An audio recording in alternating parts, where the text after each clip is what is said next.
Today, I want to talk about purpose.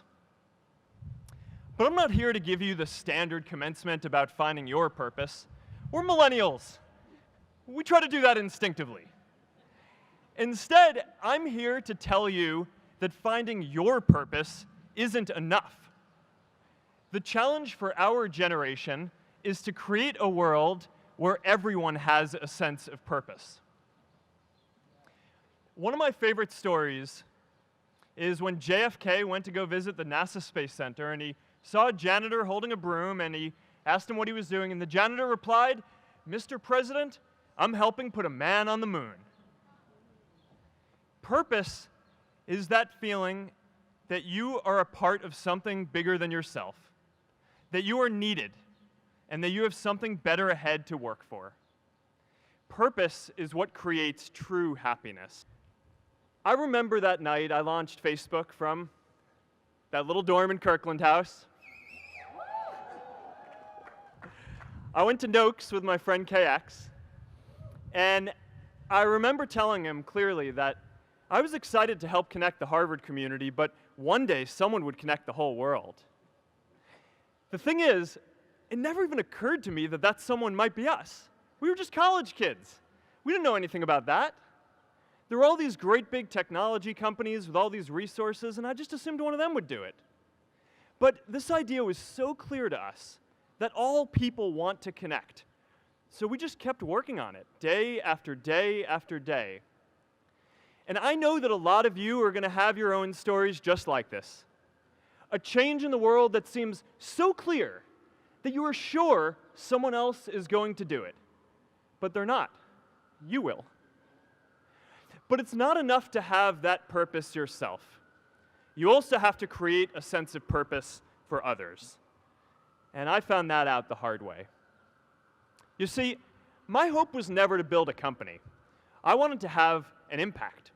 And as all these people started joining us, I just assumed that that's what they wanted to do too. So I never took the time to explain what it was that I hoped we'd build. A couple years in, some big companies wanted to buy us. I didn't want to sell. I wanted to see if we could connect more people. And we were building the first version of Newsfeed at the time, and I thought, if we could just launch this, it could change how we all learn about the world. Nearly everyone else wanted to sell. Without a sense of higher purpose, this was their startup dream come true, and it tore our company apart. After one particularly tense argument, one of my close advisors told me if I didn't agree to sell the company right now, I would regret that decision for the rest of my life. Relationships were so frayed that within a year or so, every single person on our management team was gone. That was my hardest time leading Facebook. I believed in what we were doing, but I felt alone.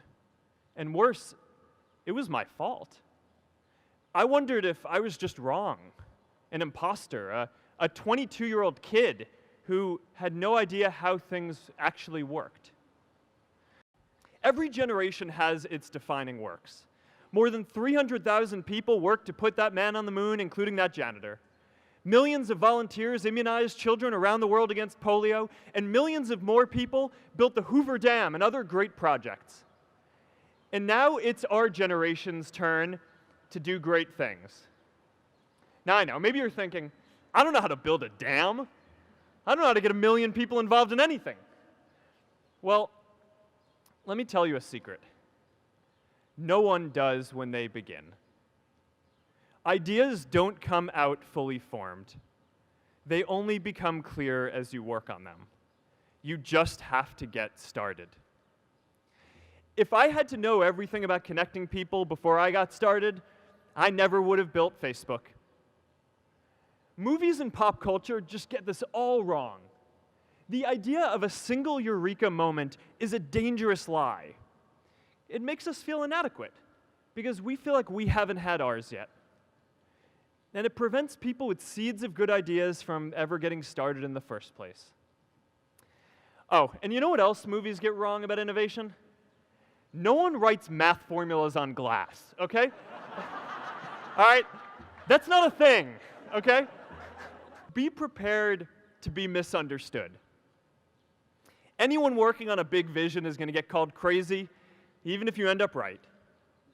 Anyone taking on a complex problem is going to get blamed for not fully understanding it, even though it's impossible to know everything up front.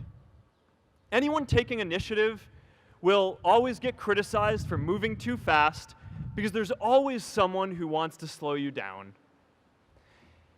In our society, we often don't take on big things because we're so afraid of making mistakes that we ignore all the things wrong today if we do nothing.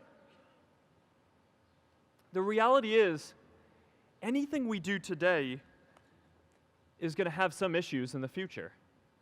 But that can't stop us from getting started. So what are we waiting for? It is time for our generation-defining great works. How about stopping climate change before we destroy the planet and getting millions of people involved manufacturing and installing solar panels? How about curing all diseases and getting people involved by asking volunteers to share their health data, track their health data, and share their genomes? You know, today, our society spends more than 50 times as much treating people who are sick as we invest in finding cures so people don't get sick in the first place. It makes no sense. We can fix this. How about modernizing democracy so everyone can vote online? And how about personalizing education so everyone can learn? These achievements are all within our reach. Let's do them all in a way that gives everyone in our society a role. Let's do big things, not just to create progress, but to create purpose. Facebook wasn't the first thing I built. I also built chat systems and games, study tools and music players, and I'm not alone. J.K. Rowling got rejected 12 times before she finally wrote and published Harry Potter. Even Beyoncé had to make hundreds of songs to get Halo. The greatest successes come from having the freedom to fail. Now, today, we have a level of wealth inequality that hurts everyone. When you don't have the freedom to take your idea and turn it into a historic enterprise, we all lose. And right now, today, our society is way over-indexed on rewarding people when they're successful, and we don't do nearly enough to make sure that everyone can take lots of different shots. Now, let's face it, there is something wrong with our system when I can leave here and make billions of dollars in 10 years, while millions of students can't even afford to pay off their loans, let alone start a business.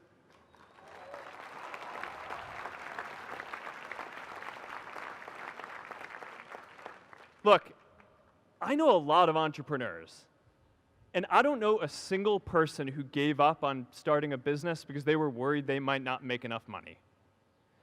But I know too many people who haven't had the chance to pursue their dreams because they didn't have a cushion to fall back on if they failed.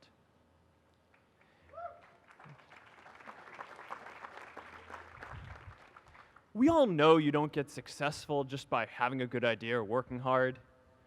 You get successful by being lucky too. If I had to support my family growing up instead of having the time to learn how to code, if I didn't know that I was going to be fine if Facebook didn't work out, then I wouldn't be standing up here today. Purpose doesn't only come from work. The third way we can create a sense of purpose for everyone is by building community. And in our generation, when we say purpose for everyone, we mean everyone in the world. Now, quick show of hands. How many of you here are from another country? All right, now keep your hands up. How many of you are friends with one of these folks? Now we're talking. See, we have grown up connected. In a recent survey of millennials around the world, asking what most defines our identity, the most popular answer wasn't nationality, ethnicity, or religion. It was citizen of the world. That's a big deal. Every generation expands the circle of people we consider one of us. And in our generation, that now includes the whole world. We understand that the great arc of human history bends towards people coming together in ever greater numbers, from tribes to cities to nations, to achieve things that we could not on our own. We get that our greatest opportunities are now global. We can be the generation that ends poverty, that ends disease. And we get that our greatest challenges need global responses too. No country can fight climate change alone or prevent pandemics. Progress now requires coming together, not just as cities or nations, but also as a global community. A student in a dorm, connecting one community at a time, and keeping at it until one day we can connect the whole world. Change starts local. Even global change starts small with people like us. In our generation, the struggle of whether we connect more, whether we achieve our greatest opportunities, comes down to this: your ability to build communities and create a world where every single person has a sense of purpose.